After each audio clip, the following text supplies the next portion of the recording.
pyetje të madhe që ushtrohet, edhe më intereson shumë këndvështrimi juaj edhe analiza që mund të bëni brenda kësaj kohe të saktuar që kemi. Për sa kohë zoti Berisha është i vetëm, po e quaj edhe hungar tani, megjithëse nuk është e tillë, pra është i vetëm në këtë zgjedhje që do ndodhi. Pse i shërben kjo protestë sot? Pse i shërben të bëhet procesi ku ka shpenzime padyshim nga konteksti monetar dhe jo vetëm. Pra edhe ndoshta edhe në sytë e demokratëve dhe qytetarëve të futesh i vetëm në një garë, se kështu po mundohem ta quaj, se s'di si ta quaj ndryshe, nuk është se shërben shumë, apo ja?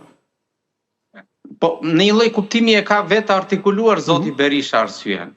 Po? Ai ka paralajmëruar se nuk do të lejojë në asnjë moment që kryeministri Rama dhe kryetari i Partisë Socialiste të fusi duart në procesin zgjedhor të Partisë Socialiste, duke nënkuptuar dhe aluduar për flërte, le të themi, individuale apo edhe protagonistësh midis zotit Saljani, meqense këtë gjë e ka thënë publikisht, dhe shumicës socialiste. Por në fakt kjo është një alibi e cila mund të ndikojë edhe ngjizë tek pjesa më e ndezur e, le të themi, e fansave dhe adhuruesve partijak të zotit Berisha, por nuk është një element që mund të potencojë apo të ndikojë ecurinë e mëtejshme të procesit.